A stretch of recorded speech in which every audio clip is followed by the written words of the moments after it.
Hello and welcome to me. This is Felix, and this guys, is briefly everything. We talk about history, but it makes sense because we put it all in a timeline so you can follow along what happens chronologically. And today we'll start 800 BCE.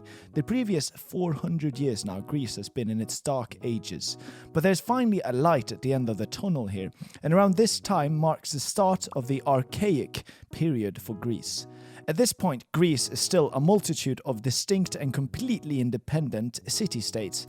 And since Greece is a land divided by sea and mountains, in which only a handful are suitable for agriculture, even grain had to be imported in Greece at this time.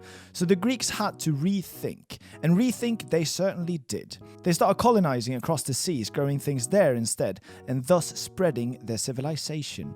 They spread all the way from modern-day Rostov-on-Don to Marseille, even laying the foundation of the French wine industry as we know it today. Eventually, there would actually be more Greeks outside than inside Greece. Around this same time, you also start hearing about the Etruskans as they start establishing different cities, mostly north of Rome. The Etruscans were very active at sea as well, and the sea on Italy's west coast is today actually called the Tyrrhenian Sea because, well, Tyrrhenian is also what the Romans called these Etruscans. The Etruscans, or Tyrrhenia, were not a united empire, but more like city-states, just like ancient Greece. What's interesting here is that the Etruscans, in turn, actually looked down on the rural Romans, and if you ask them about their neighbours, the Romans, it's likely they would have just said, you mean those filthy, uncivilized people who live in huts with a complete lack of sense of art or even culture for that matter. Over the years, these lack of culture Romans would outgrow the Etruscans and conquer them, but as they were neighbours for a long time, they influenced each other a lot. So the Romans actually got pretty much their language, Latin, from the Etruscans. Now, did you know that the Olympic Games have been around since 776 BCE, almost 3,000 years, albeit with a 1,500-year intermission between the 4th century and 1896, which makes the ancient Olympic Games actually much older than the modern one that we know of today. So the first Olympic Games was held here, 776 BCE in Olympia in Greece, primarily as a festival to honor Zeus, father of the Greek gods. Warfare was prohibited during these sacred events, and pilgrims were guaranteed free passage across Greece to participate in the games.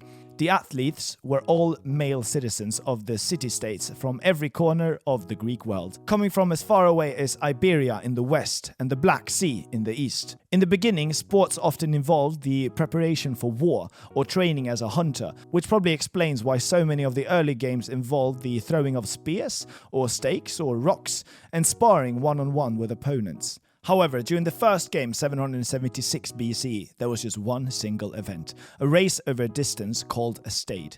A stade was about 180 meters long.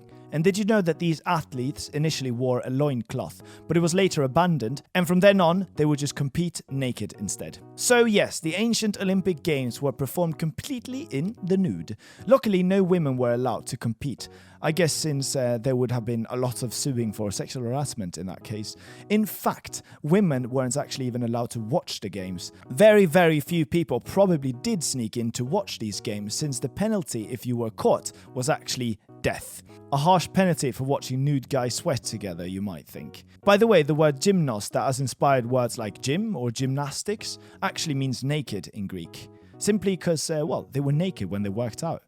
If you were an ancient feminist now, you could take comfort in the fact that the women also had their own festival, in honor of the goddess Hera, which was held every 5 years, and the chief event was a race for young girls over about 30 meters. As for the male Olympic Games, which we know of today, the games grew and expanded to different sports. Some of the sports included were foot and chariot races, wrestling, jumping, discs, and javelin throwing. Thanks to this, we can credit the Greeks for formally introducing sports to the world and history. Every 4 years for the next 293 consecutive times, the Greeks managed to, host these Olympic Games. The Romans later on resumed the tradition, but when they were invaded by a Germanic people, the ancient games ended in 393 CE, only to return again 1500 years later as we know it today. And on that note, I have nothing else to say in this video. We've covered the Etruscans, or the Tyrrhenians, who were neighbours to the Romans, and far more superior, both with their culture and with their sense of art. Then we moved on to Greece, where we talked about the ancient Olympic Games that started 776 BCE and went on for quite some time. Thank you very much for watching, and I'll see you in the next episode.